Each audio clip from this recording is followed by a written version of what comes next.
राधे राधे। जय यमुना मैया की आप सभी भक्तों को श्री राधाष्टमी के इस महापुण्य पर्व की हार्दिक बधाई और शुभकामनाएं। हो कीरत ने लाली जाही, घर घर में बजत बधाई। हाँ कीरत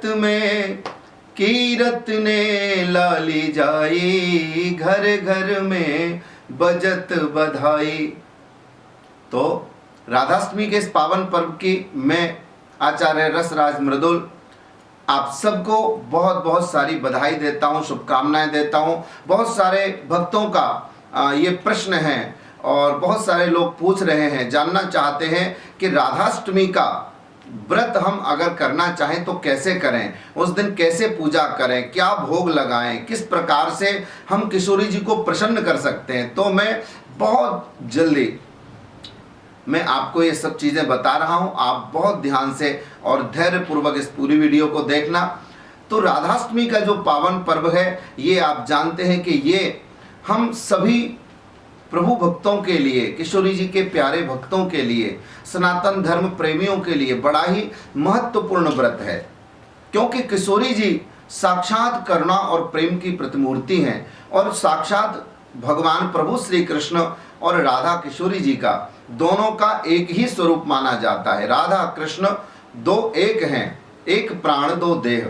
तो एक प्राण दो देह हैं, इसलिए जैसे जन्माष्टमी पर आपने व्रत किया तो राधाष्टमी पर भी व्रत करना बहुत जरूरी हो जाता है। तो कैसे करना है? ये राधाष्टमी का व्रत इस बार 14 सितंबर को आ रहा है। इस दिन प्रातः काल ब्रह्म मुहूर्त में किशोरी जी का प्राकट्य कहा जाता है।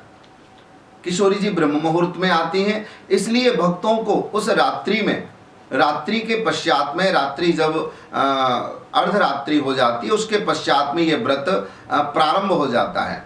और ब्रह्म मुहूर्त में किशोरी जी का प्राकट्य होता है। उस समय आप किशोरी जी का अभिषेक करें, उनका पूजन करें, आप व्रत करें। व्रत में सोचते हैं कि हम क्या खाएं क्या ना खाएं, तो ये व्रत आप निर्जला व्रत भी कर सकते हैं दोपहर 12 बजे तक, या कुछ फल या थोड़ा सा स्वल्पाहार लेकर के भी इस व्रत को किया जा सकता है।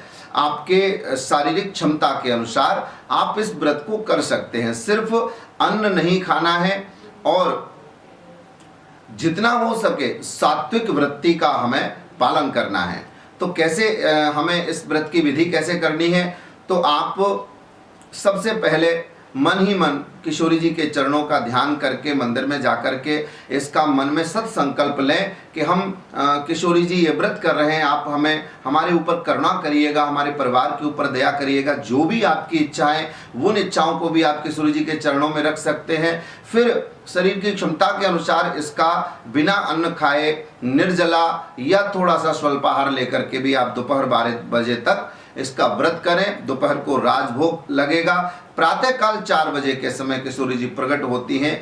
अगर स्थिति ठीक है तो आप 4 बजे अगर कर सकते हैं तो किशोरी जी बहुत कृपा करती हैं। प्रातः काल ब्रह्म मुहूर्त में 4 बजे से लगभग 4:30-5 बजे तक का ये समय होता है। इस समय में आप किशोरी जी का अभिषेक करें। अब कहते हैं भैया श्री राधा रानी किशोरी जी का विग्रह नहीं है हमारे पास में, तो कैसे हम अभिषेक कर पाएंगे, कैसे पूजन कर पाएंगे? अगर विग्रह नहीं है तो गोपाल जी आपके घर में होते हैं, भगवान प्रभु श्री कृष्ण और जैसा राधा किशोरी रानी किशोरी जी एक ही स्वरूप कही गई हैं, मैंने पूर्व में जैसा कि बताया।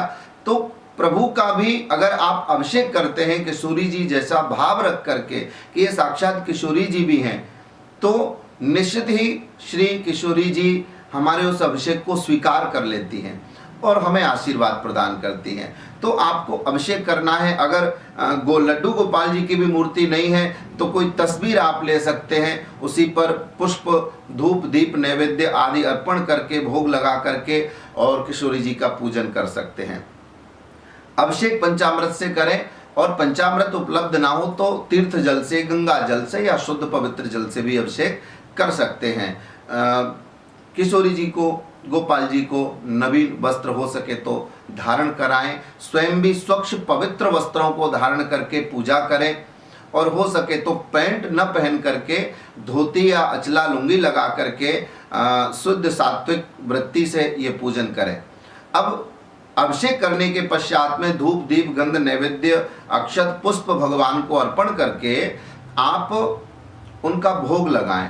भोग क्या लगाएं, वस्त्र कैसे पहनाएं, तो किशोरी जी को सबसे ज़्यादा उनका जो फेवरेट कलर है वो नीलांबर है, श्याम वर्ण और नीलांबर, क्योंकि भगवान नीलमणि जैसे हैं, इसलिए किशोरी जी हमेशा नील वस्त्रों को पहनना बहुत पसंद करती हैं। उनका फेवरेट ये कलर है। अगर भोग लगा रहे हैं, अगर फलों में भोग लगाना है तो श्री जी को चीकू बहुत पसंद है, अनार बहुत पसंद है, और इसी में अगर आप भोग लगाना चाहें तो अच्छा फलाहार का भोग बना सकते हैं। उसमें आप किशोरी जी के लिए अरबी की सब्जी सूखी बना सकते हैं, किशोरी जी को ये बड़ी प्रिय है।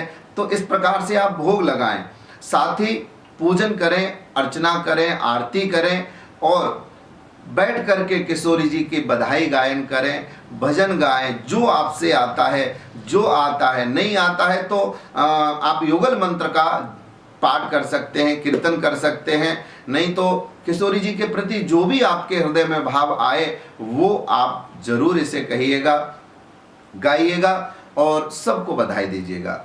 इस प्रकार से आप किशोरी जी का पूजन कर सकते हैं, व्रत कर सकते हैं। और दोपहर 12 बजे इस व्रत को आप खोल भी सकते हैं। दोपहर 12 बजे के बाद आप अन्न ग्रहण कर सकते हैं, किशोरी जी का भोग लगा करके, और भोजन भी ग्रहण कर सकते हैं। इसमें व्रत के समय में ये ध्यान रखना है कि हमें सिर्फ नमक जो है वो सेंधा ही इस्तेमाल करना है। मिर्च में आप काली मिर्च का इस्तेमाल कर सकते हैं और किशोरी जी का भोग लगा करके उनका व्रत करें। निश्चित ही किशोरी जी, श्री जी, राधा रानी आपके ऊपर कृपा करेंगी, आपके परिवार के ऊपर कृपा करेंगी।